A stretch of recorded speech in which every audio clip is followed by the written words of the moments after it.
When the marble floor of Maitama Crest gleamed like heaven, nobody saw the dirt hiding in one woman's heart. In that luxury apartment high above Abuja, a trembling mother knelt with a rag in her hand trying to polish her gratitude into something her son's wife could respect. But kindness can be mistaken for weakness, and humility often bleeds in silence. That afternoon, a slap shattered the quiet. A silver bucket rolled across the floor, spilling not just water but years of sacrifice. From the corner of the ceiling, a camera blinked, a cold, unblinking witness that would later speak louder than any prayer. Down by Jabi waterfront, people still say the floor of that house was spotless, but its light turned cold forever. Before we begin this story, tell us, where are you watching from, and what time is it right now in your city? Don't forget to subscribe to African Tales for more stories that touch the soul and remind us no home shines brighter than a heart cleaned by love. The afternoon sun of Abuja poured through the tall glass windows of Maitama Crest residences, scattering golden light across the marble floor like shards of a promise.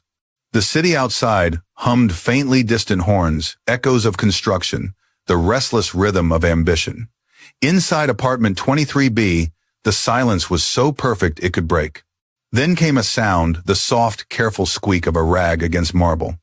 Mama Ijeoma, dressed in her faded Ankara wrapper and headscarf, moved slowly on her knees.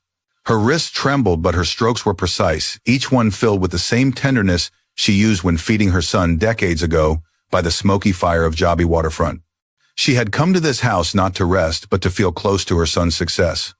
The tiles gleamed, and she smiled, whispering, "If my Tunde comes home and sees it clean, maybe he'll smile too." Behind her, heels clicked sharply. Chioma Eze Tunde's wife stood at the bedroom doorway, her silk robe brushing the floor. Her hair was pinned high, her nails long and red like anger itself. For a heartbeat, she said nothing, just stared, disbelief clouding her face. Then her voice sliced the air. "Excuse me, what do you think you're doing?" Mama turned startled. "Ah, my daughter, good afternoon. I was just cleaning this corner." The stain was small, but small Chioma's laugh was dry. "This isn't some river shack in Jabi. We have a cleaner who comes every Monday. You don't have to crawl around my floor." Mama bowed her head slightly, her voice gentle. "It's just habit, my dear. At home, when Tunde went to work, I used to tidy his table. It's how I show love." Chioma folded her arms. "Love. This is not love. It's humiliation. Do you know how it looks when the building staff see you scrubbing like a maid? My friends could visit any moment." "What do you want them to think of me?" The words stung, but Mama smiled faintly, trying to make peace. "I'm sorry. I didn't mean to shame anyone. I just wanted your home to feel warm." Chioma cut her off with a sharp motion. "This is my home. You're only visiting." From the ceiling corner, a tiny red light blinked, the security camera Tunde had installed for safety. It watched silent and neutral as the gap between two women widened like a crack in the marble. Mama picked up her bucket slowly. "Let me finish this spot and I'll stop." Chioma's lips tightened. "Did you not hear me? Leave it. You're making everything smell like smoke." Mama paused, eyes glistening. "Smoke, yes, smoke, poverty smoke. That scent follows you everywhere." The insult landed like a slap before the slap itself came. A moment later, the real one exploded. Chioma's hand swung across Mama's cheek sharp, sudden echoing through the spotless room. The old woman stumbled, the rag slipping from her grasp. The bucket tipped, water spilling and spreading, reflecting both women's faces, one proud, one broken. "Mama?" she whispered in disbelief, her palm trembling, but pride forced her chin higher. "I told you not to touch anything." Mama's body shook, but her voice stayed soft. "My child, you can scrub a floor as many times as you want, but if your heart is dirty, no water can make it clean." Chioma froze. Something flickered in her eyes, shame, anger, confusion, but it disappeared as quickly as it came. She turned away, muttering, "You've lost your mind." The room was quiet except for the drip of water into the bucket's shadow. From outside, faint thunder rolled over Abuja's skyline, a storm gathering above the city of glass. At that moment, Mr. Namdi, the security guard, walked past the corridor. He paused, hearing muffled voices through the thick door. He frowned. He had seen the older woman arrive days ago, sweet, polite, always greeting everyone. But today something in the air felt wrong. He considered knocking, then hesitated. "Not my business," he thought. "Madam Chioma doesn't like interference." He walked on, leaving behind a silence that was no longer peaceful. Mama wiped her eyes, then her hands, trying to stand. Her knees creaked with pain. "I'm sorry, my daughter. I will go and rest." Chioma sighed, exasperated. Do that, and please stay out of the living room. Mama turned toward the small guest room, the one at the far end of the corridor. As she walked, she touched the walls gently, as if blessing the house that did not want her. The walls were cold, lifeless, and her palms came away dry, no warmth to cling to. When she reached the door, she looked back once. Chioma had already turned away, checking her reflection in the mirror, adjusting her hair as if nothing had happened. For a second, Mama almost spoke again, wanted to say she forgave her, but the words never found breath. She closed the door softly behind her.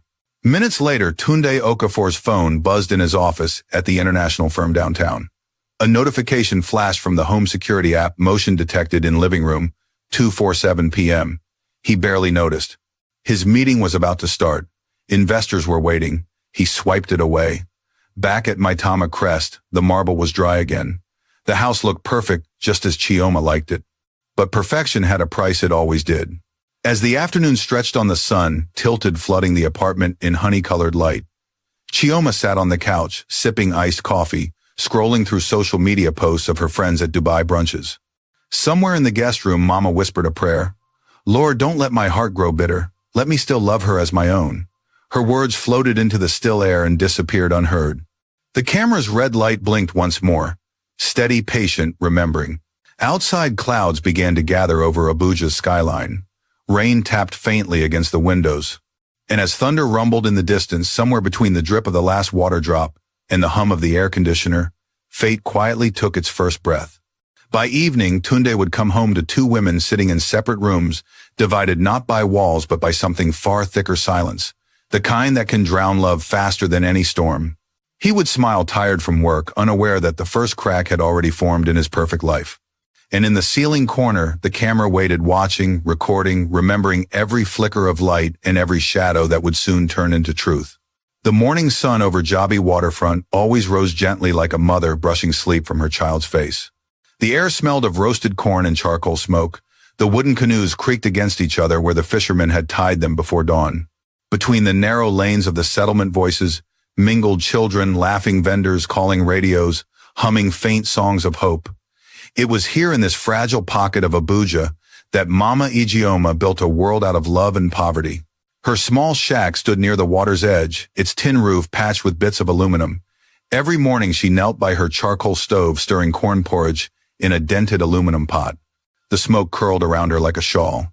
She hummed old hymns as she worked, sometimes coughing softly, then smiling again, as if the sound itself was prayer. The porridge wasn't much, just cornmeal, condensed milk, and sugar, but to the workers of Jabi, it was comfort in a bowl. At dawn, young Tunde Okafor would wake to the smell of that porridge. He was 16, then thin as a bamboo reed, with eyes too serious for his age. His school uniform hung loose, its collar frayed. He'd wash his face with cold water from a plastic bowl, look into a cracked mirror nailed to the wall, and straighten his tie as if preparing for battle. Mama, he'd call softly, you haven't eaten. I'm full when you are my son, she'd answer, handing him a steaming bowl. It was their ritual, that small lie of love told every morning. Sometimes when the neighbors teased her, Ijeoma, you'll starve for that boy, she'd laugh and reply, better hunger than a son who forgets the taste of kindness. After he left for school, she'd sit by the doorway, mending torn clothes for people in the neighborhood. Every stitch carried a prayer. Every coin earned went into a small metal tin box tucked beneath her mat. A box Auntie Bisi had given her years ago. Keep it, Bisi had said, pressing it into her hand. For the day your son flies too high. Inside, write a message only a mother's heart can write. One day he'll need it to find the ground again. That night, after the settlement fell silent and the wind rustled through the palm leaves, Mama opened the tin box and slipped a folded paper inside. Her handwriting was shaky but strong. Never forget the sound of your mother's hands. Then she closed it, kissed it once, and hid it beneath her mat again. Years passed. Abuja's skyline grew taller while the tin roofs of Jabi rusted thinner. Yet Tunde's name became whispered pride among the locals. He studied under lantern light, borrowed books from church libraries, and refused to give up. When he received the letter of admission, full scholarship to University of Abuja, he could barely breathe. Mama, he said, holding the letter with trembling hands, we did it.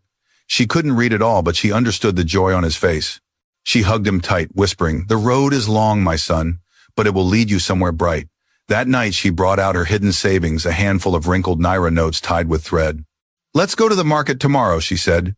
You must look like a man of destiny. In the bustling market of Utako, they searched through piles of used clothes. She picked up a gray vest, old but clean, and held it against his chest. This one, it will make you look like someone who belongs in the city. He laughed softly. Mama, it's too big. Then grow into it, she said, smiling. The next morning, as Tunde boarded the bus to campus, she pressed something into his palm, a small wrapped bundle containing a spoon, a rag, and the metal bowl he'd always eaten from. Keep them, she said. They're nothing fancy, but they'll remind you that a clean place keeps the mind clear. He hugged her, his voice trembling. I'll call every night, Mama, I promise. And for a while he did. Every evening she'd leave her phone on speaker cooking porridge for late customers while listening to his stories. She didn't understand all the English words, but she understood his laughter. Then the calls grew shorter. I'm busy, Mama. I'll call tomorrow. Then fewer. We have meetings. I'm traveling. She told herself it was fine. A child must chase his own son, she'd say, as long as he doesn't forget the road home. 5 years later, a silver car stopped at her stall by Jabi waterfront. It was Tunde, taller, confident, wearing that same gray vest now perfectly fitted. His smile was tired but proud. Mama, I have a surprise, he said. You're getting married, she teased. He laughed. Maybe someday, but first I want you to come live with me in Maitama. She froze ladle halfway in the pot. Maitama. The rich people's place. He nodded, his eyes glowing. I got promoted. Director for the North region. It's time you live somewhere comfortable. That night she barely slept. She packed her wrappers, her headscarf, the rag, and her old metal bucket. Auntie BC helped fold everything neatly. Remember, BC said, holding her hands, don't lose yourself in their glass world. Keep your heart as clean as your floor. Mama smiled. If the Lord has given my son such blessings, I'll make sure his house stays pure. When they arrived at Maitama Crest Residences, Mama nearly gasped. The building rose like a white crown against the blue sky. The lobby smelled of jasmine and polished wood. A chandelier rained golden light down on the marble floor. This is where you live, she whispered. Tunde grinned shyly. Yes, Mama, and you'll stay with us. Then came Chioma, elegant in a fitted dress, her perfume sharp as her gaze. She smiled politely, shaking Mama's hand. Welcome, Mama, she said, though her eyes barely hid discomfort. It's nice to meet you. Mama, too overwhelmed to notice, smiled wide. Thank you, my daughter. Your home is so clean. Does wind even enter these tall places? Chioma chuckled lightly, already looking at her phone. You'll get used to it. Tunde led his mother to the guest room. White sheets, glass walls, air conditioning humming. Mama sat on the bed, tracing her fingers over the linen. My son, she whispered, this house is too quiet. Even the air has manners. That night, Tunde stood on the balcony, looking out over Abuja's glittering lights. Chioma joined him, leaning against the railing. She's sweet, Chioma said softly, but we'll need to set boundaries. I'm not used to that village energy. Tunde frowned slightly. She just needs time. Chioma sighed. So do I. He nodded, not wanting to argue. In the distance, lightning flashed above the hills. He didn't know it yet, but a different kind of storm was already building inside his home. Down the hallway, Mama couldn't sleep. She opened her small bag, took out the metal tin box, and placed it on the bedside table. The faint reflection of the city lights shimmered on its lid. She touched it gently, whispering a prayer of gratitude. Lord, you've brought my boy high. Don't let the air up here steal his breath. From the living room, she heard Chioma's laughter echo faintly, bright, sharp, foreign. The sound didn't hurt her, but it reminded her that love in this house would not come easily. Still, she believed what she always had. Every clean floor starts with a dirty hand willing to wash it. And as the night wind brushed against the glass of Maitama Crest, Mama Ijeoma drifted into uneasy sleep, dreaming of home, the sound of paddles in Jabi's water, the smell of charcoal, and her son's young voice saying, Mama, I'll never forget the road home. In the corner of the ceiling, a red light blinked once. The camera was on, watching quietly as history, love, and tragedy began to intertwine in the city of marble and glass. Morning at Maitama Crest Residences was a quiet kind of perfection. The sun drifted across Abuja's skyline, bouncing off towers of glass and casting diamonds of light on the marble floor. From outside, the faint hum of the city was softened by distance, like a song played behind closed doors. Inside apartment 23B, every cushion was in its place, every glass sparkled. But beneath that surface of order, the air was colder than it should have been. Mama Ijeoma stood near the window, peering down 23 floors to the wide streets below. Cars looked like toys from up there, the people like moving dots. She turned slowly, her hands folded in front of her, and smiled faintly. This house is so high, she whispered to herself, even the wind has to climb to get in. When Tunde entered the living room already dressed in his navy blue suit, his mother's face lit up. "My son," she said softly, "you look like a man who owns the sky."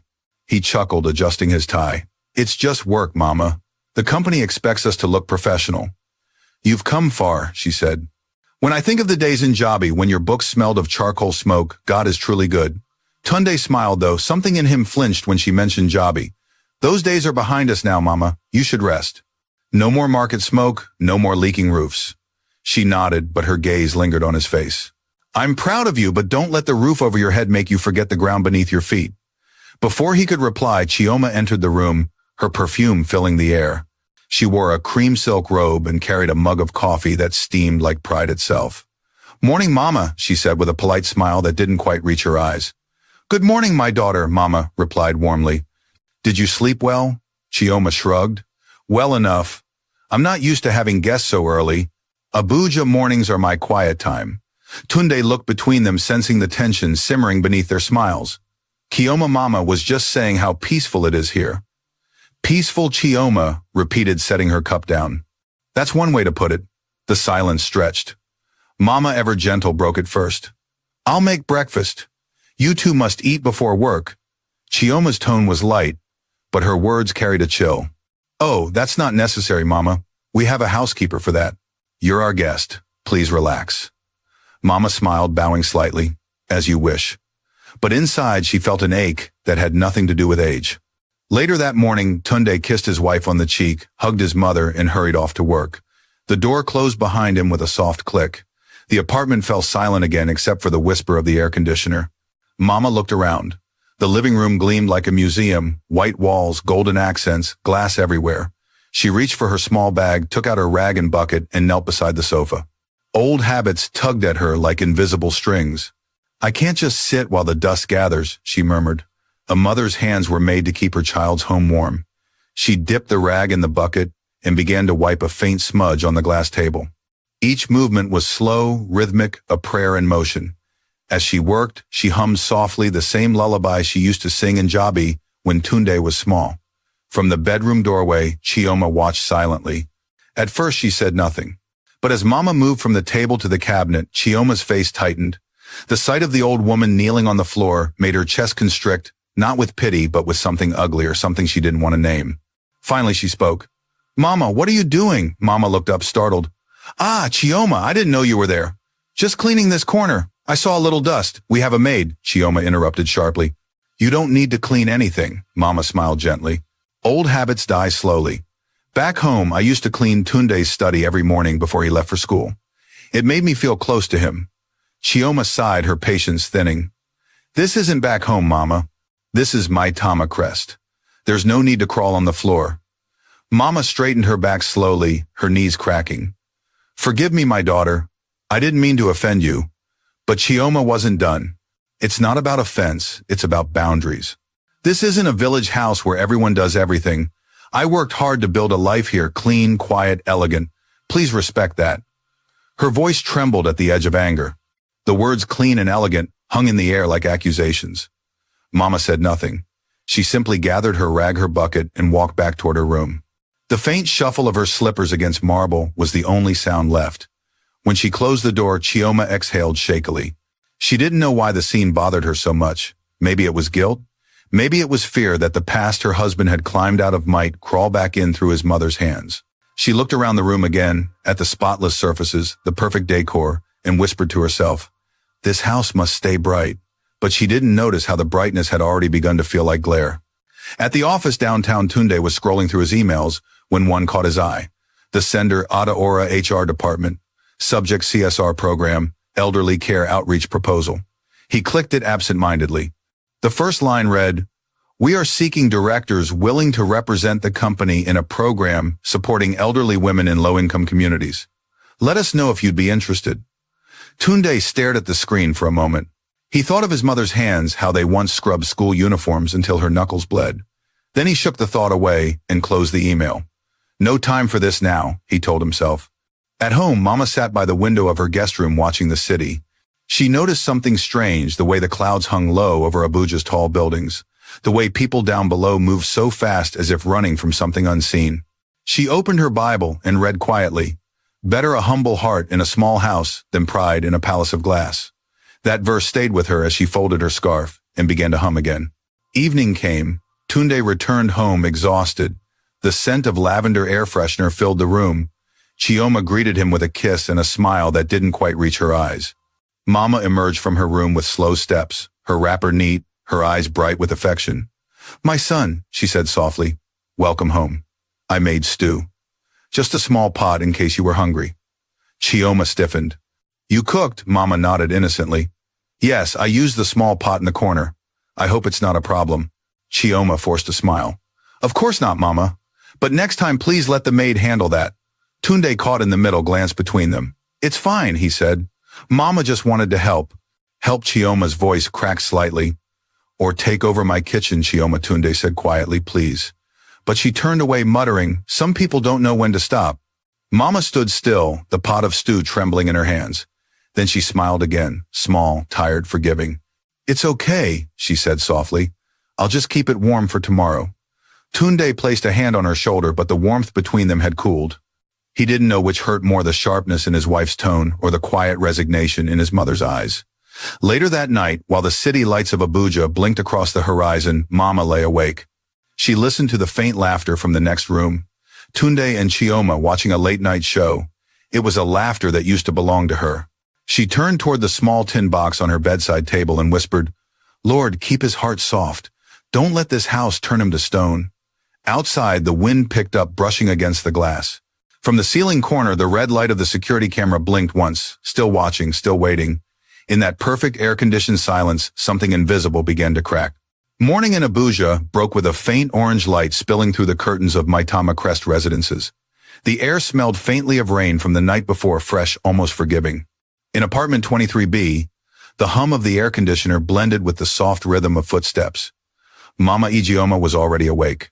She tied her wrapper firmly around her waist and carried her small plastic bucket from the guest room to the living area.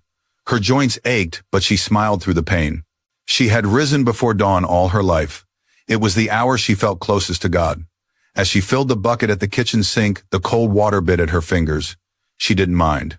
"A house must feel the hand of its keeper," she whispered, dipping the rag into the water. The marble floor gleamed faintly under the dim light. Mama knelt and began to wipe gentle, circular strokes that looked like small prayers in motion. She hummed a hymn softly, the same one she used to sing in Jabi Waterfront when she woke before sunrise to stir her porridge pot. But this house was different. The air here didn't hum back with life. It echoed instead like a hall that refused to hold warmth. As Mama worked, the bedroom door opened. Chioma Eze, elegant even in her morning robe, stepped into the living room holding a cup of coffee. She froze for a moment, staring at the kneeling woman. "Mama," she said, her tone sharp with disbelief. "Are you cleaning again?" Mama looked up, smiling gently. "Ah, good morning, my daughter. I just wanted to tidy the place a bit before my son leaves for work." Chioma's brows knitted together. "We have a maid for that. You don't need to keep touching everything." Mama kept her smile, though it faltered slightly. "Forgive me. It's just a habit, my dear. I can't sit and do nothing." Back in Jabi, when Tunde went to school, I always cleaned his table before he came home. It made me feel close to him. Chioma sipped her coffee, staring down at her. "Well, this isn't Jabi, Mama. This is Maitama. People don't need to scrub floors to prove love here." Mama's voice softened. "Love is proven through hands, not words." The younger woman sighed dramatically, setting her cup down. "You don't understand city life, Mama. We work to afford comfort. If you keep doing this, what does it say about us? That we can't afford help? That my husband's family doesn't belong here?" Mama's face fell, confusion wrinkling her brow. No, my daughter. I only wanted the house to feel enough," Chioma snapped, her tone rising like heat. "You're making me look bad." For a long moment, the two women stared at each other, the old one's eyes full of patient pain, the younger's full of fear, disguised as pride. From the hallway, a faint beep came from the smart speaker, an automated voice announcing, "Recording saved to cloud." Neither woman noticed. Later that morning, Tunde stepped out of the bedroom, adjusting his tie. The tension in the room was thick enough to touch. He noticed his mother sitting quietly on the sofa, hands folded in her lap, her rag and bucket beside her. Chioma stood near the counter, scrolling through her phone, pretending not to see her. What's going on? He asked, glancing between them. Nothing, Chioma said quickly, her tone too light. Just a little misunderstanding. Mama smiled faintly. It's fine, my son. I talked too much this morning. Tunde frowned. Chioma. She shrugged. I told her not to clean, that's all. It's not good for her health, and honestly it's embarrassing. The maid is coming tomorrow. Mama reached out to touch her son's hand. It's all right. She's right. I should rest. Tunde hesitated, looking at her frail fingers. They reminded him of the hands that once packed his lunch, that tied his shoelaces before school, that sold porridge by the water so he could eat. He wanted to say something kind, something that would make it better, but the words died on his lips. He forced a smile. Mama, Chioma means well. She's just used to a different way of living. Mama nodded, though her eyes shimmered. I understand, my son. But different shouldn't mean distant. He said nothing. He picked up his briefcase, kissed his wife's cheek, and left for work. When the door closed, silence returned like a familiar guest. Chioma exhaled, rubbing her temples. Mama, please. I didn't mean to be harsh. Mama looked up with a sad smile. You remind me of myself when I was young, too proud to let anyone see your kindness. The words stung, though they were spoken gently. Chioma turned away. At the office downtown, the morning rush was relentless. Tunde's phone buzzed an email notification from Ada Ora HR. Subject CSR proposal reminder, elderly care outreach. We're still looking for a director to represent our Abuja branch. Please confirm your availability this week.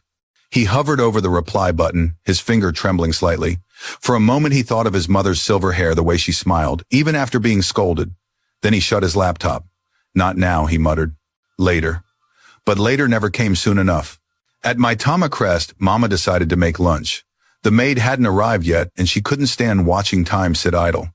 She found beans in the pantry, a little palm oil and onions. As the aroma filled the kitchen, she hummed her favorite hymn again. When Chioma returned from a quick outing, the smell greeted her before the door even opened. Her stomach clenched. Oh no! She stormed into the kitchen. Mama, are you cooking again? Mama looked up, startled, wooden spoon in hand. Yes, I thought Tunde might like some beans when he returns. He used to enough. Mama, Chioma's voice cracked like glass. You don't understand. That smell, it clings to everything. My curtains, my clothes. You're turning my home into a market stall. Mama froze. For a moment, silence stretched between them. Then she turned off the stove. I'm sorry, she whispered. I'll pack it away. Chioma pressed her hand to her forehead, pacing. Why can't you just rest? My God, you act like a servant. Mama didn't answer. She carried the pot carefully to her room, her steps slow and heavy. Inside, she placed the pot on the floor beside her bed, sat down and looked out the window. From up there, the sky was too bright, too far. I don't belong here, she murmured. This house doesn't breathe. That evening, Tunde returned home. Chioma greeted him with wine. Mama greeted him with silence. He noticed the tension immediately. Mama, did you eat? She smiled. Yes, my son. Good. I'll shower first. When he disappeared into the bedroom, Chioma turned to her mother-in-law. Please, Mama, don't tell him we argued. Mama's voice was gentle. I won't. I never want to shame my children. Chioma hesitated, guilt flashing across her face, but pride quickly buried it. Thank you. As night fell, the apartment glowed softly with lamplight. Tunde stood on the balcony gazing at the Abuja skyline, unaware that a storm of a different kind was brewing inside his home. In her room, Mama opened her tin box again. She took out the folded note she'd once written for Tunde and read it under the lamplight. When the heart forgets humility, even gold turns cold. Her lips trembled as she whispered, Lord, please keep my boy warm. Outside, a clap of thunder echoed faintly over the city. From the ceiling corner, the red camera light blinked once, watching silent, remembering. And down below at Jabi waterfront, the waves lapped softly against the shore, as if trying to remind someone somewhere high above that home was still waiting. The afternoon heat of Abuja pressed heavy against the glass walls of Maitama Crest residences, the kind of heat that made the city shimmer like a mirage. Inside apartment 23B, the air conditioner hummed, but even its cool breath couldn't calm the tension that lingered in the rooms. The scent of lavender polish still floated faintly from the morning's cleaning, but it mingled now with something sharper unease, the invisible smell of pride rubbing against love. Mama Ijeoma moved quietly through the hallway, clutching her rag and small bucket. Her knees ached, yet her heart urged her on. The living room was silent. Chioma had gone into the bedroom after lunch, complaining about a headache. Mama looked at the low table near the window where sunlight spilled across the marble. A small water stain glimmered there, a single imperfection in a room obsessed with perfection. She hesitated. Just one spot, she whispered to herself. Only one. Dipping her rag into the water, she began to wipe. Slow, careful, loving. She didn't notice the bedroom door creak open. Chioma stood in the doorway, her face pale from the afternoon light, her voice slicing the air. What did I say about touching anything in this house? Mama froze mid-motion. The rag trembled in her hand. Ah, Chioma, my daughter, I only saw a little stain. I thought to clean it before Tunde. Before Tunde, what? Chioma interrupted, stepping closer. Her voice rose sharp and brittle. Before he thinks we live like slum people, before he smells the poverty you keep dragging into my house. The old woman blinked, confused, her lips trembling. Poverty, my child. Chioma's laughter was dry, cruel. Yes, poverty. It's in your clothes, your hands, even your smell. You can wash these floors 100 times, Mama, but it will never wash you. The words hit like stones. Mama straightened slowly, pain and sorrow pooling behind her eyes. You have a good heart, my daughter. I can feel it. Don't let pride make it hard. Enough, Chioma shouted. Stop pretending holiness. You're not a saint, you're a burden. The argument rose like a storm. Each word slammed against the marble walls, bouncing, echoing. From the corner of the ceiling, the security camera blinked, its tiny red light pulsing like a heartbeat. Mama stepped back, clutching her rag, voice trembling. I'm sorry. I didn't mean harm.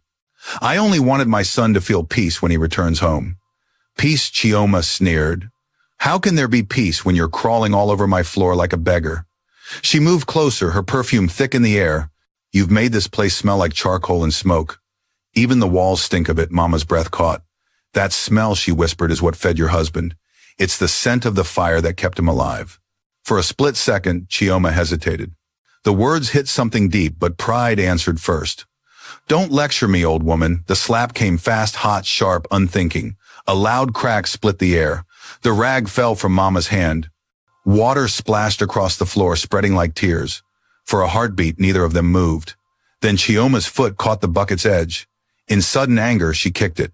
It slammed against the wall, the clang echoing through the pristine apartment. Get out, she screamed. Get out of my house, you filthy Mama. Chioma staggered back, her frail frame trembling. She tried to speak, but her voice broke. Chioma, my daughter. Please. The next moment, she stumbled. Her hand slipped on the wet floor and she fell hard, her head striking the marble with a dull thud. The sound silenced everything. The air conditioner, the city hum, even Chioma's breath. The old woman lay still. The bucket rolled once more, spilling the last of its water across the tiles. Chioma stood frozen, her hand to her mouth. No, no, no, no. She dropped to her knees beside the motionless figure. Mama, Mama, wake up! No response. Only the faint drip of water falling from the rag, the sound slow and rhythmic, like time refusing to stop. God, Chioma whispered, her voice shaking. I didn't mean to. I just wanted you to stop. She reached for her phone, fumbling, trembling fingers, dialing Tunde's number. At that moment, downtown Tunde Okafor sat in a meeting, half listening to the financial director. His phone vibrated. Seeing Chioma's name, he hesitated, annoyed it wasn't like her to call during work. He answered. Her voice came through, fragmented, breathless. Tunde, please come home. Mama, she fell. What? His chair scraped against the floor. What do you mean she fell? It was an accident, Chioma's voice cracked. She was cleaning again. I told her to stop. Then she slipped. Tunde didn't wait for more. He grabbed his keys, ran past startled colleagues, and burst into the parking lot. By the time he reached Maitama, Crest sirens were already flashing at the gate. Neighbors gathered in the hallway, murmuring. The elevator doors opened with a chime, and he rushed out, his chest tight. In the living room, he found Chioma on the couch, her face pale, her eyes wide with terror. Beside her on the cold floor lay Mama Chioma, still silent, the cleaning rag still clutched in her hand. Tunde dropped to his knees. Mama, Mama, wake up. He shook her shoulders, gently, desperate. Please, Mama, Chioma sobbed. She was cleaning. She fell. I didn't mean. Call the ambulance, he shouted. They're on their way, she whispered, shaking. Tunde pressed his ear to his mother's chest. Faint breathing, shallow, fragile. Relief hit him like lightning. She's alive, he gasped. Hold on, Mama. Please. Minutes stretched into eternity before paramedics arrived. They lifted Mama carefully onto a stretcher, the oxygen mask hissing softly as they secured it. Tunde followed them to the elevator, his hands trembling, his thoughts scattering like broken glass. Chioma tried to follow, but the officer at the door stopped her gently. Madam, please wait. The police may need your statement. Her lips parted. Police. He nodded toward the ceiling. The building management said there's a camera in this unit. It records everything. They've already pulled the feed. Chioma's blood turned to ice. She looked up following his gaze. There in the corner, the red light blinked steadily, unblinking, merciless. At the hospital, Tunde sat outside the emergency ward, his head in his hands. His suit was soaked from rain and sweat. Nurses passed by their shoes, whispering against the tiles. The sterile scent of disinfectant filled the air. A doctor stepped out, face grave. Mr. Okafor. Tunde leapt up. Yes, she's stable for now, but her condition is critical. We'll do what we can. She suffered a severe head injury. Tunde's world blurred. Can I see her briefly? Inside the ward, Mama lay small and pale against white sheets. Machines beeped softly, measuring the rhythm of a life too tired to keep fighting. Tunde held her hand. Mama, I'm here, he whispered. Please don't leave me. Not like this. Her eyelids fluttered faintly. He thought he heard her murmur something, maybe a prayer, maybe his name. Then silence. Outside the hospital window, the Abuja sky darkened. Lightning cracked above the hills, thunder rolling like a warning. Back at Maitama Crest, Chioma sat alone on the couch, staring at the rag on the floor, the water stain drying into a ghostly mark. Her reflection in the marble looked like a stranger. She whispered to no one. It was just a slap. But the walls said nothing. The house, spotless as ever, had turned colder still. From the security room downstairs, Mr. Namdi the guard watched the playback footage on a small monitor, his face pale. The timestamp blinked, 3:12 p.m. He swallowed hard and whispered, Lord have mercy. Above him the rain began to fall over, Abuja soft at first, then heavy, washing down the glass towers that reflected everything except compassion. The rain hadn't stopped since nightfall in Abuja.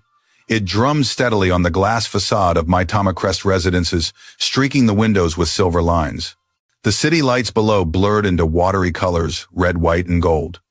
Inside the apartment, silence reigned. The kind that comes only after something breaks too deeply to be repaired. Chioma Eze sat motionless on the couch, her fingers clutching the edge of a throw pillow, her eyes swollen from crying. The faint reflection of the ceiling light danced on the puddle that had dried hours ago, the same water that had spilled from Mama Ijeoma's bucket. It was gone now, but the ghost of that moment clung to every corner of the house. The front door creaked open. Tunde Okafor stepped in, soaked to the bone, his tie-loosened eyes hollow. Behind him, two uniformed officers entered quietly, their shoes leaving wet prints on the marble floor. One of them held a small hard drive sealed in a clear bag, the evidence retrieved from the apartment's security system. Chioma rose trembling. Tunde, please, she whispered. It wasn't what it looked like. I swear I didn't mean to hurt her. He didn't answer. His gaze drifted to the bucket by the wall, now empty, its handle bent. Where were you when she fell? She was cleaning again and I told her to stop. She wouldn't listen. She slipped. Her voice cracked under the weight of the lie. The officer spoke gently but firmly. Madam, we'll need a formal statement. The footage from the camera has been submitted to the FCT Police Command. Chioma's knees nearly gave out. Footage, yes ma'am. The apartment system is equipped with 24-hour recording. It captured the incident at approximately 3:12 p.m. She turned to Tunde, panic rising. Tunde, please listen to me. I lost my temper. Yes, but I didn't. She fell. I didn't mean to. He closed his eyes, his jaw tightening. Don't say another word, Chioma. Just don't. One of the officers gestured toward the door. Mr. Okafor, we'll need you both to come with us. Standard protocol. At the Abuja Police Headquarters, the corridors smelled faintly of damp paper and disinfectant. The hum of fluorescent lights filled the air. Tunde sat at a metal table in the viewing room, his hands clasped tightly together, his heartbeat echoing in his ears. On the wall-mounted monitor, the video was cued to play. The officer pressed a button. The screen flickered, then came to life. The familiar image of his living room appeared, the marble gleaming, the faint sound of distant city traffic, muffled by the glass. Then from the left edge of the frame, Mama Ijeoma entered, her movements slow and careful. She bent down, her rag gliding over the floor. For a few seconds there was peace. Then the door opened and Chioma appeared. Tunde gripped the edge of the table as he watched his wife's mouth move. Though the audio was faint, he could hear the rising anger in her tone, the venom of her words. That smell of smoke, that smell of poverty. Then came the moment, the slap, sharp and merciless. Mama staggered, the bucket overturned, the second blow, the kick. The old woman fell, her head striking the marble. The camera caught it all, the shock, the silence, the tremble of Chioma's hand afterward. Then she knelt, touched the body, froze, and whispered something the microphone barely picked up. God, what have I done? When the screen went black, no one in the room spoke. The hum of the light seemed suddenly too loud.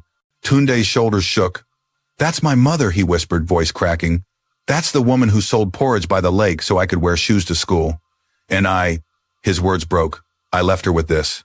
Chioma sat in the next room, her wrists trembling on the table. Her lipstick had smeared her hair disheveled. She could hear Tunde's muffled sobs through the wall. A female officer slid a paper toward her. Madam, please read and sign your statement. I didn't want to kill her, Chioma murmured. It was just anger. Just a moment. The officer sighed quietly. Anger is still a choice.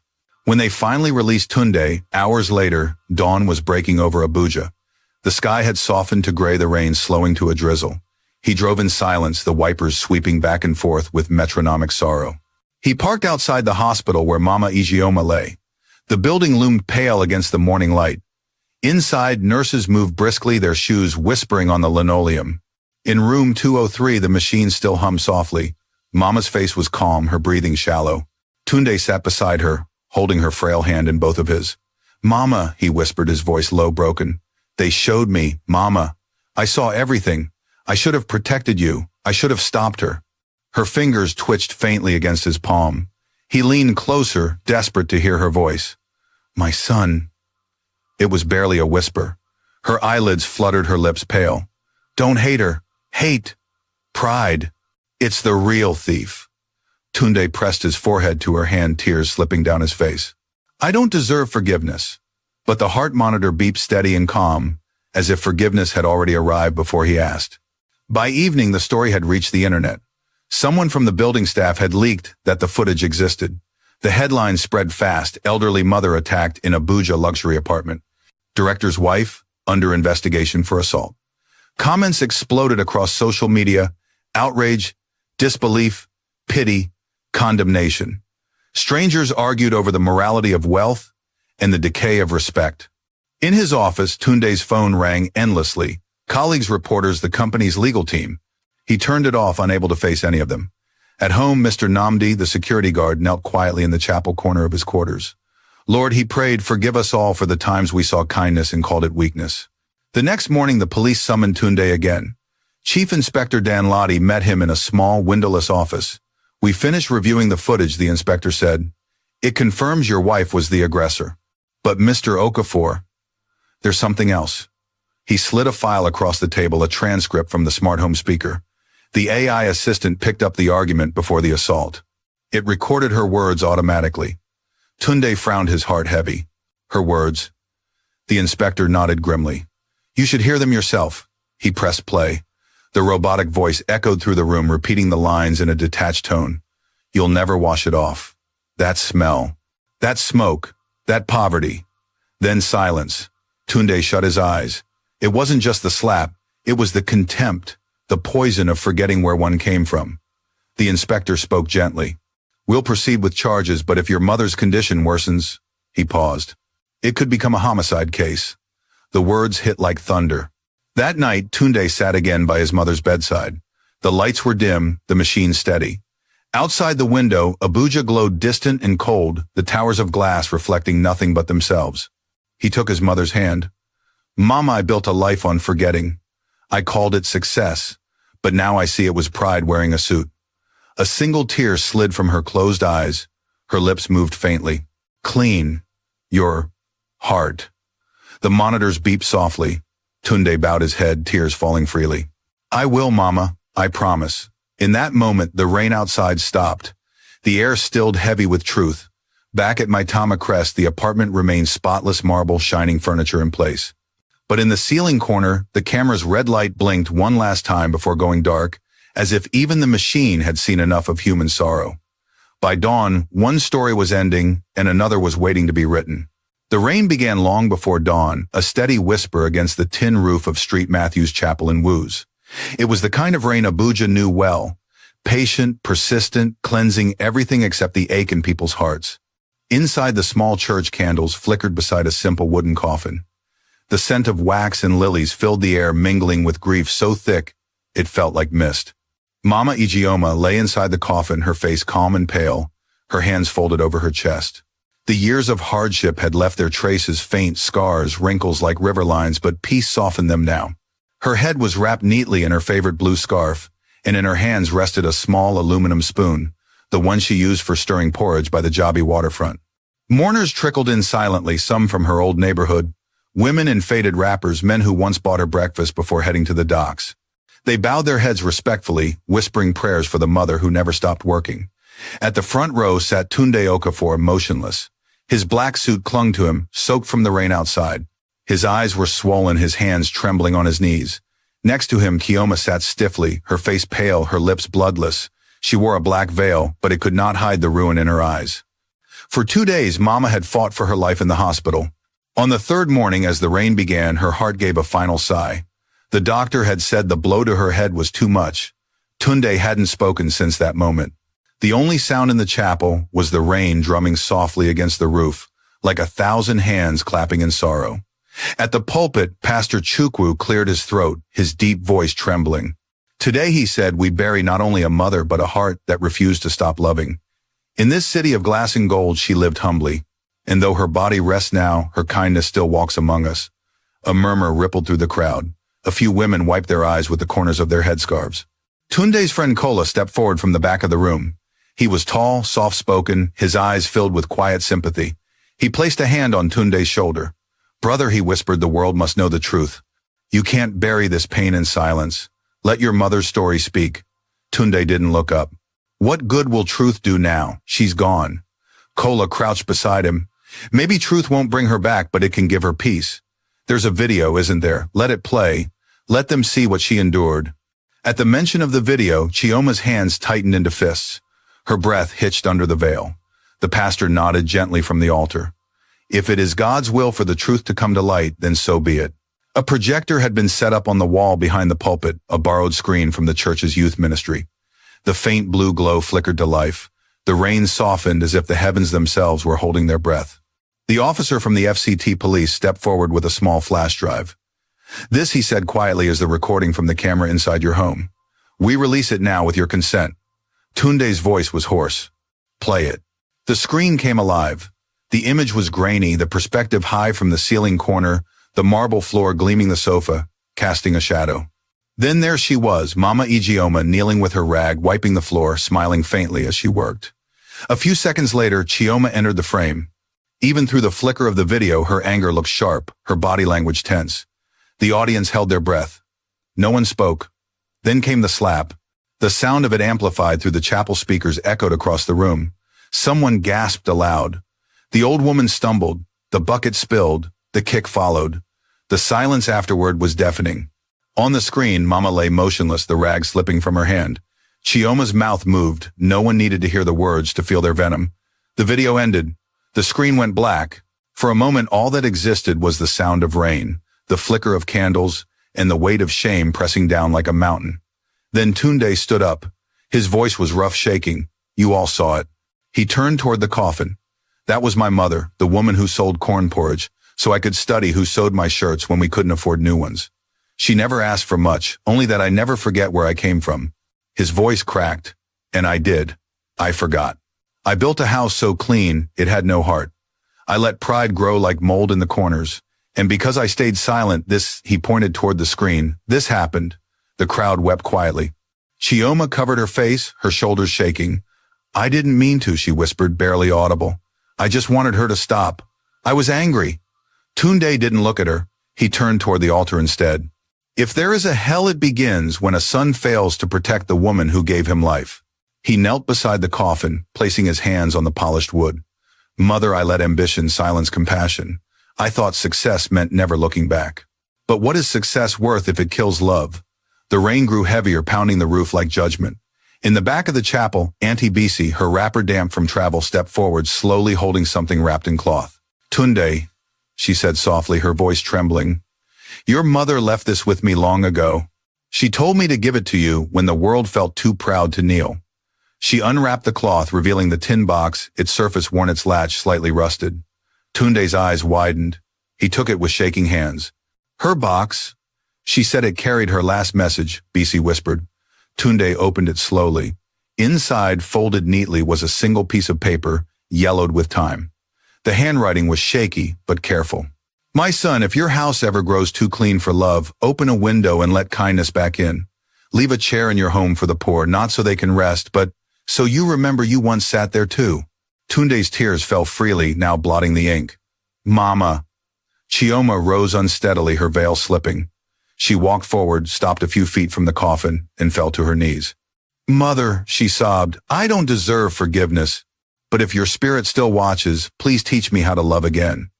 The pastor stepped down from the altar and laid a hand on her shoulder.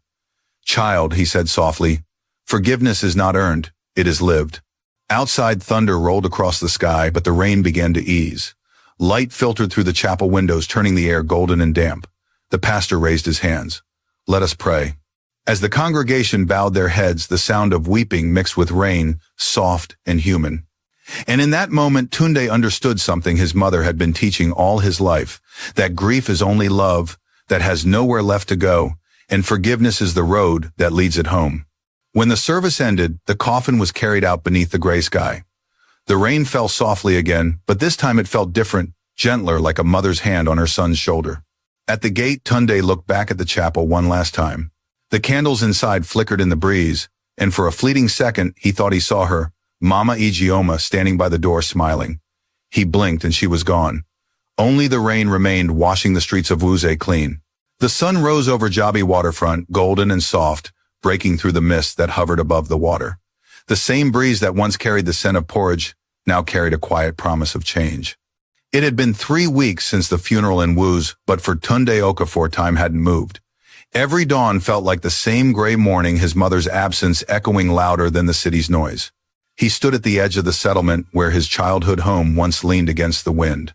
The house was gone now, replaced by patches of grass and puddles from the rain. In his hands, he held the tin box, the one Mama Ijeoma had left behind. He rubbed his thumb across the rusted latch, feeling the weight of her words again. Leave a chair in your home for the poor. Behind him, Auntie BC approached her steps, slow but steady. You've been coming here every morning, she said softly. The water doesn't answer grief, my son. Tunde nodded without turning. It helps me remember the sound of her voice. Every wave sounds like she's still speaking. BC smiled faintly. Then maybe it's time to let her speak through what you do, not just what you hear. He looked at her puzzled. You have her kindness, BC continued. Don't bury it under guilt. Build something with it. Her words sank deep.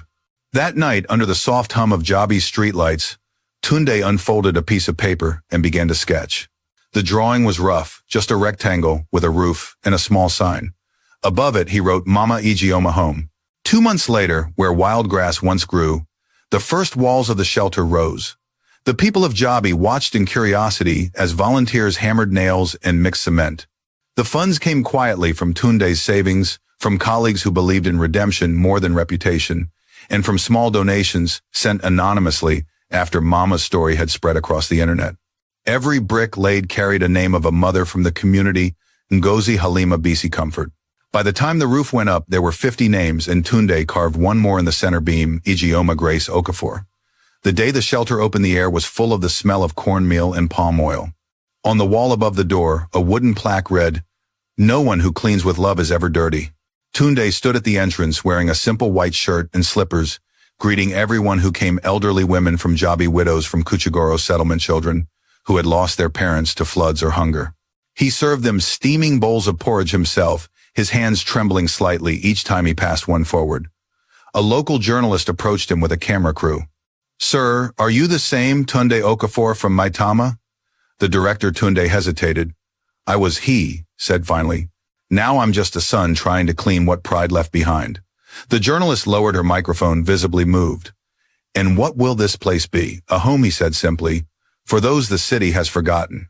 For every mother who ever worked until her hands cracked, they deserve warmth, not pity. Behind him, Pastor Chukwu smiled proudly. The Lord rebuilds us through what we rebuild, he murmured. That afternoon, while the crowd thinned and the volunteers rested, a car stopped by the entrance. The door opened slowly, and Chioma stepped out. She was thinner now, her eyes sunken, her face bare of makeup. The sleek elegance of Maitama was gone.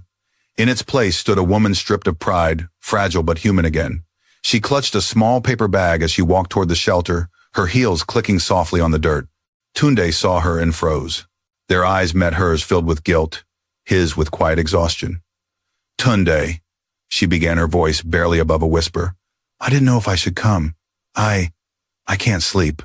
I see her face every time I close my eyes." He didn't reply. She swallowed hard. "I've been to the police, to the court hearings. They said the case could close if you speak on my behalf. But that's not why I came." She took a breath, holding out the bag. "I brought this. It's Mama's scarf. The blue one. They gave it to me after the autopsy. I couldn't keep it." Tunde took it silently. The fabric was soft, still carrying a faint smell of soap. He pressed it to his chest, his eyes closing. When he looked at her again, his voice was steady. "You don't need to ask for forgiveness. You need to live it." Chioma's tears fell freely. "How serve," he said. "Every day, without praise, without vanity. If you truly want peace, come here. Wash bowls, sweep floors, feed the old. Not as punishment, but as cleansing." She nodded slowly, her voice trembling. "If you'll allow it, I'll stay." In the days that followed, Chioma Eze became the quiet worker no one recognized. She wore a simple wrapper, tied her hair in a scarf, and spent her mornings scrubbing pots in the open-air kitchen. The other women didn't know who she was, only that she worked hard and never complained. At first, people whispered, "That one doesn't talk much. She's too pale for this kind of work." But gradually they began to smile at her, to share jokes, to pass her bowls of porridge. One day an old woman clasped her hand and said, "You clean like a person washing her own heart." Chioma cried that night. Tunde watched her from afar. He didn't speak much to her, but he noticed the change, the way her back straightened with purpose, the way her eyes no longer avoided mirrors. One morning, Pastor Chukwu gathered everyone in the courtyard. The sun was soft, the smell of breakfast in the air. Today, he said, we dedicate this home to the spirit of mothers. But remember, true dedication is not words on a wall. It is the work of our hands. He looked at Tunde. "My son, your hands are clean now, but they must never stop cleaning. Keep serving, and you will keep her alive." Tunde nodded, tears glinting in his eyes. Chioma stepped forward, carrying a steaming pot of porridge. She placed it on the table before him. "May I serve the first bowl?" she asked quietly. He looked at her for a long time. Then he nodded. "Go ahead." She ladled the porridge carefully into a bowl and handed it to an elderly woman sitting nearby. The woman smiled, whispering, "Bless you, my daughter." Chioma bowed her head. "No," she said softly. "Bless her." That evening, as dusk fell over Jabi, the shelter glowed with the warm light of lanterns. Children laughed, elders sang softly, and the smell of corn and milk filled the night. Tunde sat on the steps, watching the flicker of light reflect on the water. He held the blue scarf in his hands, turning it gently in the breeze. Auntie Bisi joined him, lowering herself carefully onto the step beside him. "You've made your mother proud," she said. "Do you feel lighter now?" He smiled faintly. "I don't know if I'll ever feel light again, but at least I feel alive." Bisi nodded. "That's what forgiveness does. It doesn't erase, it redeems." Across the yard, Chioma was helping an old man find a seat. She laughed quietly at something he said, her voice soft but clear. Tunde watched her for a moment, then whispered, "Mama said to always leave a chair for the poor." I think she meant for all of us who forget what humility feels like. The wind picked up, rustling the trees. Somewhere far away, thunder rolled faintly. But the air here at Mama Ijeoma home felt calm, like a heart finally learning how to breathe again. And for the first time in months, when Tunde closed his eyes, he didn't see a marble floor or a blinking red light. He saw his mother's smile reflected in every bowl of porridge, every act of kindness shared beneath that humble roof. Morning sunlight stretched across the Jabi waterfront, washing the roofs of Mama Ijeoma home in gold. The shelter had grown busier, with each passing week. Laughter now filled the air, where silence once lived. Old women stirred porridge in wide aluminum pots, their wrinkled hands steady with rhythm. Children, barefoot and bright-eyed, chased one another between the clotheslines, their laughter blending with the calls of street hawkers outside.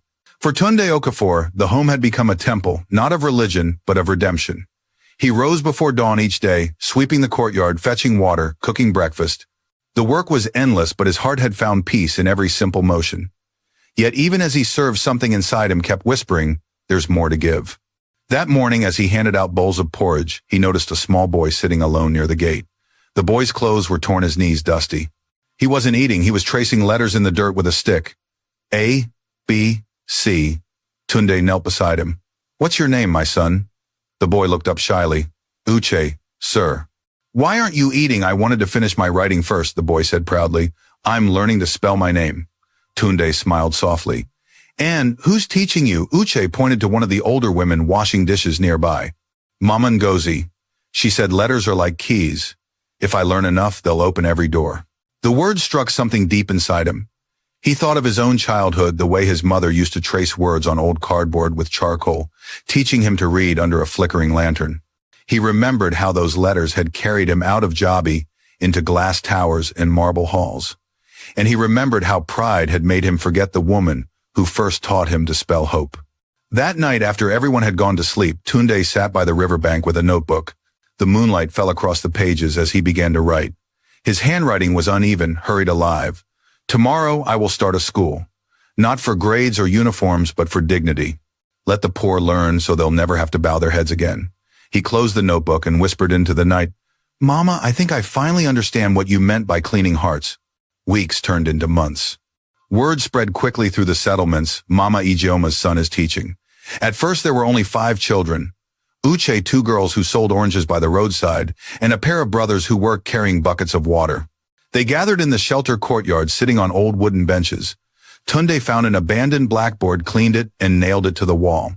He used chalk borrowed from a church nearby. His lessons were simple letters, numbers, and moral stories, his mother once told him. If your hands are dirty, wash them. But if your heart is dirty, help someone until it's clean, he told them. The children listened wide-eyed. For many of them, this was the first time anyone had called them students. As the days passed, more children came. Some sat on the floor, others stood by the doorway, repeating words under their breath. Chioma began to help too. She organized old notebooks, made simple uniforms from donated fabric, and cooked meals during breaks. When a volunteer from the local church visited, she asked softly, Can I help teach reading? Chioma hesitated, but Tunde nodded. Yes. Teach them what you once forgot how to speak with kindness. She smiled through tears. Then I'll start with that. By the 3rd month, Mama Ijeoma home had transformed. Half of the courtyard was now a makeshift classroom with benches, chalkboards, and colorful posters drawn by the children. A hand-painted sign hung at the entrance, Grace Learning Corner Knowledge is the soap that cleans the soul. One afternoon, a journalist returned, the same one who had first covered the shelter's opening. Mr. Okafor, she said, smiling, your story has touched hearts all over Nigeria. Donors from the UK and Ghana have reached out. They want to fund your school. Tunde blinked in surprise. I didn't build this to be famous, she nodded. And that's exactly why it's working. You turned your pain into purpose. People feel that. Construction began again, this time for a real building. A small brick structure with 2 classrooms, a roof of corrugated metal, and a water tank out front. Children from across Jabi and Kuchigoro came running when the first bell rang. Tunde stood at the front on opening day, chalk in hand. His heart pounded as he wrote on the board in large, uneven letters, Welcome to Mama Ijeoma Academy. He turned to the children. Do you know why we're here? A tiny girl raised her hand. To learn how to read, sir, he smiled. Yes. But more than that, to learn how to live. Education is not just books. It's learning how to keep your heart clean even when your hands get dirty. The children clapped, their laughter echoing off the fresh brick walls. That evening, the academy's first song filled the air. Chioma stood beside the blackboard, leading the children in a simple tune she had written. Wash your hands, wash your heart. Let love be where lessons start. If the world forgets your name, kindness still will light your flame. The sound floated across the settlement like prayer. Women at the market paused to listen. Men returning from work slowed their steps. Even the waves of Jabi Lagoon seemed to hum along. Tunde watched from the doorway, emotion tightening his throat. He turned toward the small altar in the corner of the classroom where his mother's photograph hung beside a candle. We did it, Mama, he whispered. Your lessons didn't end with you. Later that night, as the moon rose over the water, Tunde sat alone in the classroom. The desks were empty, the air smelled faintly of chalk and corn porridge. On the board, the day's final lesson remained. Kindness is stronger than shame. Chioma entered quietly, carrying 2 mugs of hot tea. You didn't eat, she said softly. He smiled. Neither did you. They sat in silence for a while, listening to the distant sound of the waves. Then she asked, Do you ever think she's watching? He looked toward the photograph. I don't think. I know. Chioma's eyes filled. Sometimes I dream of her. She's always smiling, but she doesn't speak. I wake up wanting to ask her if she forgives me. She already did, Tunde said gently. The moment you started serving others, you gave her peace. They sipped their tea quietly, the moonlight spilling across their faces. Outside, the laughter of children drifted faintly from the dormitories, blending with the night breeze. Tunde closed his eyes and whispered, "Every bowl we serve, every word we teach, it's her voice speaking through us." Chioma nodded, her smile trembling. "Then let's never stop listening." The lantern flickered, and for a fleeting second its flame formed a shape like a mother's face, calm, kind, eternal. And as the night deepened over Abuja, Mama Ijeoma Academy stood glowing softly by the waterfront, a beacon of love born from lost proof that some hearts once broken can light the whole world. The Harmattan winds had begun to sweep through Abuja, painting the air in a haze of gold and dust. The mornings at Mama Ijeoma Academy came alive with children's laughter, echoing across Jabi waterfront, where the smell of porridge and chalk had become the fragrance of new beginnings. The once silent land where grief had been buried now pulsed with life, a rhythm of forgiveness and rebirth. Every day at sunrise, Tunde Okafor stood at the gate of the academy, greeting students as they arrived. Some carried donated books, others held nothing but joy. Their bare feet splashed through puddles left by the early dew, and Tunde could almost hear his mother's voice carried in the wind. A clean floor means nothing without a clean heart. He smiled each morning when he saw Chioma among the teachers. Her laughter was quieter, now softer, and when she spoke to the children, her tone carried a patience she once never knew. She had become a pillar of the academy, teaching, reading, and songs of gratitude. The children called her Auntie Chioma, never guessing she was once the woman the world had condemned. That morning, she entered the small office where Tunde sat writing letters to sponsors. "We've received word from the Ministry of Education," she said, holding a paper carefully. "They're sending a delegation next month. They want to recognize Mama Ijeoma Academy as an official community school." Tunde looked up stunned. "Official, yes." She smiled, her eyes shining. "You did it, Tunde. You built something real." He shook his head. "No, we did it." And he pointed toward the photograph of Mama on the wall she never left. They stood in silence, the morning light falling gently across the framed photo of Mama Ijeoma, her smile eternal. That evening, a light rain fell. The children were inside finishing their lessons while thunder rolled softly in the distance. Tunde walked to the water's edge holding the old tin lunchbox, the one that had carried his mother's final letter. He had polished it until the rust turned silver again. He knelt, the sand damp beneath his knees. "Mama," he whispered, "you told me once not to come home out of pity but out of purpose. I finally understand. I didn't rebuild this place for forgiveness. I rebuilt it so love would have a roof." The water lapped at his shoes. Across the lagoon, lightning lit the sky, revealing the faint shapes of fishermen hauling their nets. Tunde smiled, remembering the nights he'd sat here as a boy dreaming of escaping poverty. Now he realized the escape was never from Makoko or Jabi, it was from forgetting compassion. He opened the tin box and took out a single folded paper, his mother's note. The edges were worn from being read so many times, but the ink still held strong. He laid it gently on a small wooden altar he'd built beside the shore. Around it, candles flickered in the wind. A group of the academy children had followed him, quietly curious. Uche, the boy who had once written his name in the dirt, stepped forward. "Teacher," he asked softly, "why are you lighting candles?" Tunde smiled at him.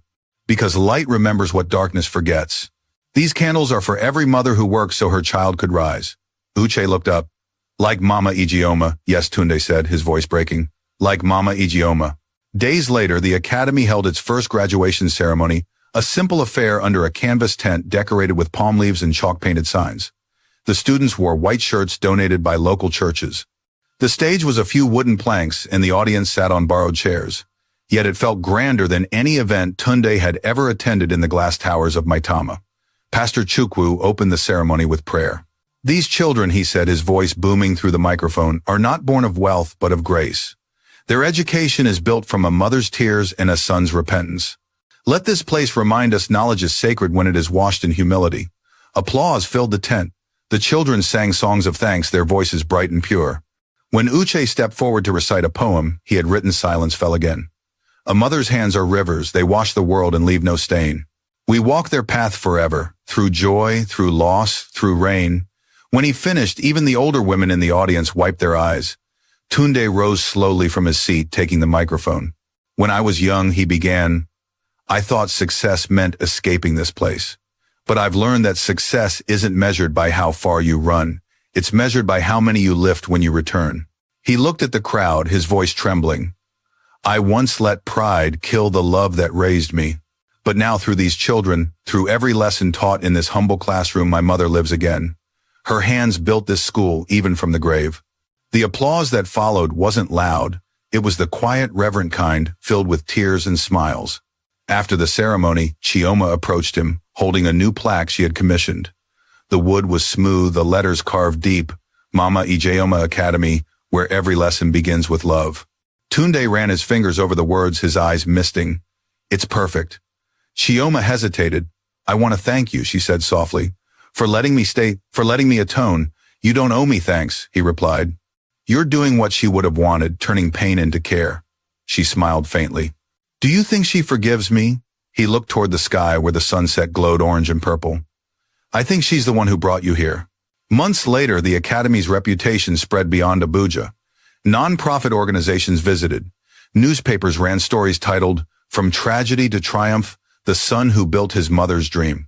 Donations poured in enough to add 2 more classrooms and a dormitory for orphan girls.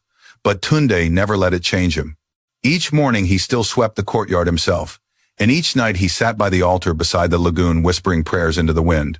One night, as he prepared to close the classroom, he found a letter slipped under the door. It was from Chioma. Tunde. Every day I teach these children, I see a reflection of the woman I destroyed and the one who saved me. I'm leaving tomorrow to start another branch of the school in Enugu. I hope to serve more mothers there. Thank you for teaching me that forgiveness isn't a moment, it's a lifetime of work. With peace, Chioma. He folded the letter, carefully smiling through the ache. Go, Chioma, he whispered. Spread her light. Years later, Mama Ijeoma Academy had grown into a network of small schools across Nigeria.